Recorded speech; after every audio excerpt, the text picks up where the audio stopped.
हमारे पॉडकास्ट पर जल्द ही एक नई सीरीज़ आने वाली है जो कि इन्वेस्टमेंट से रिलेटेड है। हम इन्वेस्टमेंट के बारे में डिटेल में बात करेंगे। तो अगर आपने इस प्लेटफॉर्म पर जिस पर भी आप सुन रहे हैं उस पर अगर फॉलो नहीं किया है तो प्लीज़ हमें फॉलो कर लीजिए। आर्नल्ड श्वार्ज़नेगर जो कि एक बॉडी बिल्डर रह चुके हैं, वो जब अपनी करियर की शुरुआत कर रहे थे तब उनके लेग्स काफ़ी वीक थे, खास करके उनके काफ्स। तब वो रैग पार्क से मिले।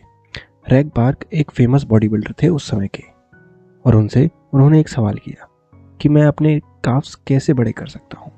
उन्होंने पूछा कि तुम कितने वेट से काफ्स की एक्सरसाइज करते हो। तो आर्नोल्ड ने कहा मैं 250 पाउंड से एक्सरसाइज करता हूँ। उन्होंने कुछ समय सोचा और कहा कि तुम 1000 पाउंड से करो। आगे बढ़ने से पहले मेरे पास आपके लिए एक सवाल है, क्या आपको हमारा पॉडकास्ट पसंद आता है? अगर हाँ तो प्लीज़ हमें एक 5 स्टार रेटिंग दीजिए। आपको रेटिंग के लिए लिंक डिस्क्रिप्शन में मिल जाएगी।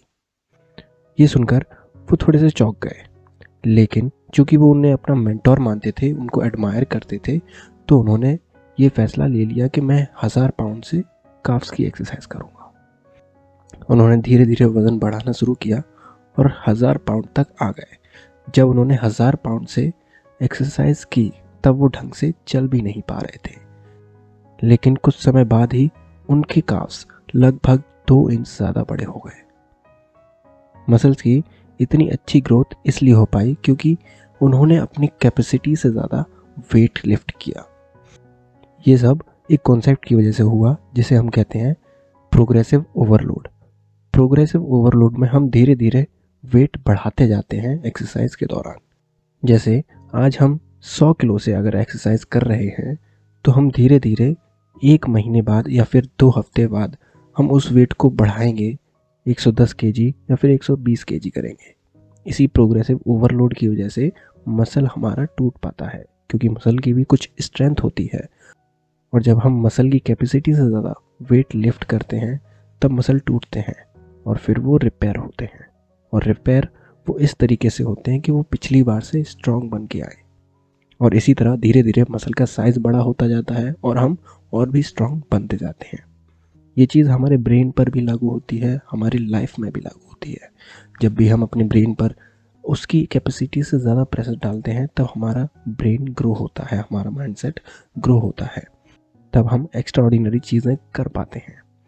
जब भी हम हारते हैं तब हम पिछली बार से और भी ज़्यादा प्रैक्टिस करते हैं और भी ज़्यादा स्ट्रॉन्ग बन के वापस आने की कोशिश करते हैं, जिससे कि हम धीरे धीरे ग्रो होते जाते हैं।